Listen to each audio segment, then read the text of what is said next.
అన్న మీ పేరు? నా పేరు షాగంటి రాజేష్. ఎక్కడి నుంచి వచ్చారన్న మీరు? ఉస్మానియా యూనివర్సిటీ నుంచి వచ్చాము. క్యాంపస్ లో ఇప్పుడు స్టడీ కంటిన్యూ ఉందా అన్న? కంటిన్యూ ఉంది. చదువుకుంటారు కంటిన్యూ. కంటిన్యూ. దేని పర్పస్ లో వచ్చారని ఇక్కడికి? మెగా డిఎస్సిలో 1600 పోస్టులున్నా కూడా 164 పోస్టులు చూపించడం జరుగుతుంది. మెగా డిఎస్సి అంటే చాలా పెద్దగా, అంటే ఎంతో మంది నిరుద్యోగుల్ని ఉద్యోగులుగా మార్చడానికే మెగా అని పెట్టారు. అవును. ఆ మెగా డిఎస్సిలో మెగా కాకుండా స్మాల్ 164 పోస్టులు చూపించడం అనేది చాలా బాధాకరం.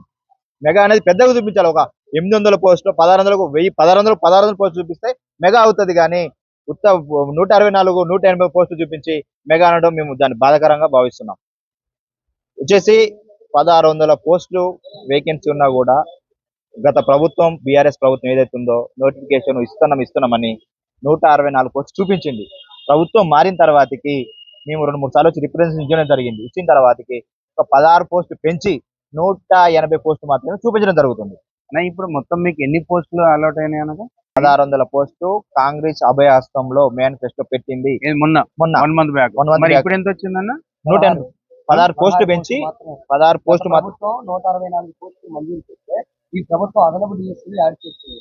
అదనపు డిఎస్సీ కేవలం 16 పోస్టులు మాత్రమే యాడ్ చేస్తాం. అంటే ఇప్పుడు మొత్తం మీద ఎన్ని వస్తున్నట్టు మనకు? 180 అంటే 1600 చెప్పేసి 1600 పోస్టు 180. ఇప్పుడు తతిమూలు అందరూ ఏం కావాలంటే ఇక నిరుద్యోగులు మిగిలిపోవాల్సిందే.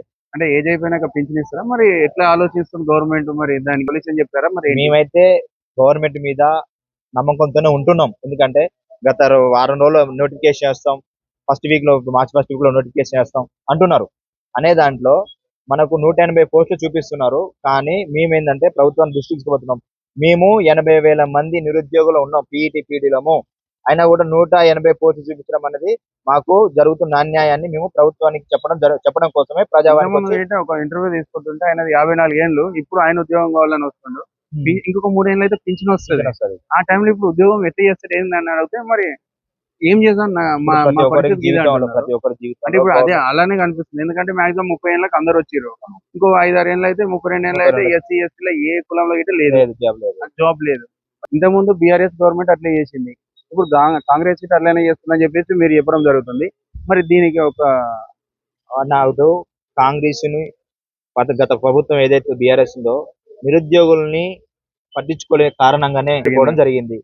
మేము కూడా పీఈటీ పీడీలం కూడా నిరుద్యోగులను పట్టించుకోలేదని బీఆర్ఎస్ ప్రభుత్వాన్ని పడేయడానికి కూడా మేము కాంగ్రెస్ ప్రభుత్వాన్ని రానికి కూడా మేము కృషి చేసినాము. చాలా మంది తిరిగినాము, చాలా రకాలుగా ఎన్నికలలో పాల్పంచుకున్నాం. లక్షలలో ఉన్నారు. విద్యార్థుల వల్లనే మొన్న నిరుద్యోగ యాత్ర చేసినాం. మనలో చేసినాం. ఓయూ నుంచి మా విద్యార్థి నాయకులు చేసిరు. నిరుద్యోగ యాత్ర బస్సు యాత్ర చేయడం వల్ల ఎంతో మందికి అవగాహన వచ్చింది. ఏంది అసలు నిరుద్యోగం ఇంతమంది ఉన్నా కూడా ఈ ప్రభుత్వం ఎందుకు పట్టించుకోలేదనే ఉద్దేశంతోనే బీఆర్ఎస్ ప్రభుత్వం పడిపోయి కాంగ్రెస్ ప్రభుత్వం వచ్చింది. కాంగ్రెస్ ప్రభుత్వం ఎందుకు తెచ్చుకున్నాం? మనం నిరుద్యోగం మొత్తం ఉద్యోగులుగా మారాలని పోరాడిన దానికన్నా మనం మంచిగా ఉండాలి, మన జీవితాలు బాగుపడాలని ప్రభుత్వం తెచ్చుకున్నాం. ఈ ప్రభుత్వం కూడా అట్లనే చేస్తే ఇక అది క్యాంపస్ లో పోతే రాస్తే అయిపోతుంది, 100% జాబ్ వస్తుంది. దీని మీద ఒక ఉస్మానియా యూనివర్సిటీ అనేది చదువుల తల్లి. ఎంతో మంది చదువుకుందానికి వచ్చి 24 గంటలు చైర్ కింద కూర్చొని చదువుకునే విద్యార్థులు ఇప్పటికీ ఉన్నారు. ఇప్పటికీ చెప్తున్నా, ఏ పిఎస్సికి పోయినా ఏ జాబ్లలో పోయినా మేము యూనివర్సిటీలో చదివి వచ్చిన వాళ్ళమే అంటారు. అంటే వాళ్ళు బోర్డర్షిప్ లేకున్నా కూడా వచ్చి యూనివర్సిటీలో చదువుకొని జాబ్ కొట్టిన వాళ్ళు ఉన్నారు. అంటే యూనివర్సిటీ అనేది ఒక ఎక్స్పెరిమెంట్, అంటే మన తెలుస్తుంది చదువుల కోసమే ఇక్కడ విద్యార్థులు ఉన్నారు అనేది అక్కడ ప్రాంతం తెలియజేస్తుంది. ఎందుకంటే చాలా మంది ప్రతి జాబులో కానీ ఎక్కడ ఏ జాబులు అడిగినా యూనివర్సిటీ నుంచి వచ్చిన నేను, యూనివర్సిటీ చదువుకున్న నేను అని చెప్పేవాళ్ళు. అంటే యూనివర్సిటీలోకి పోతే జాబ్ వస్తుంది. అలాంటి స్టేజ్ నుంచి ఇలాంటి స్టేజ్ ఎందుకు మార్పులు వస్తున్నాయి అన్న? ఇలాంటి స్టేజ్ ఎక్కడ పోయినా యూనివర్సిటీ అని చెప్పుకునే రేంజ్ లో పోయి ఇప్పుడు యూనివర్సిటీ అంటేనే భయపడే స్టేజ్ కి వస్తుంది. మరి దీనికి ఇప్పుడు ఎందుకు కారణం అంటే వాళ్ళు చేసుకునే ప్రాబ్లమ్స్ ఏంటంటే, ఇప్పుడు మాకు నిరుద్యోగులను పట్టించుకొని కరెక్ట్ గా ఉద్యోగాలు వేస్తే వాళ్ళకి మంచిది కదా, మాకు మంచిది, వాళ్ళకి మంచిది. ఇప్పుడు లేకపోతే లాస్ట్ ఇయర్ బీఆర్ఎస్ పడిపోయినట్టే ప్రభుత్వం కూడా చెప్పలేము. ఎందుకంటే నిరుద్యోగులను పట్టించుకుంటే కదా, పట్టించుకుంటే మా కడుపు కోత అనేది. ఎందుకంటే ఒక పూట తిని పచ్చడి వేసుకొని అదే తిని చదువుకునే విద్యార్థులు ఉన్నారు ఇప్పటికీ. అవును. అలాంటి విద్యార్థులకు కడుపు కోత ఏమనిపిస్తుంది? అరే నాకు జాబ్ రాలేదు, అంటే అరే నాకు జాబ్ రాలేదంటే మీరు నలుగురు చెప్తాడు, అరే ఆ ప్రభుత్వం వేస్ట్ అయినా జాబ్లు ఇస్తాను ఇవ్వట్లేదు అనే విధంగా నలుగురు చెప్తారు కదా. ఈ రోజు మన యూనివర్సిటీ నుండి రావడం జరిగింది.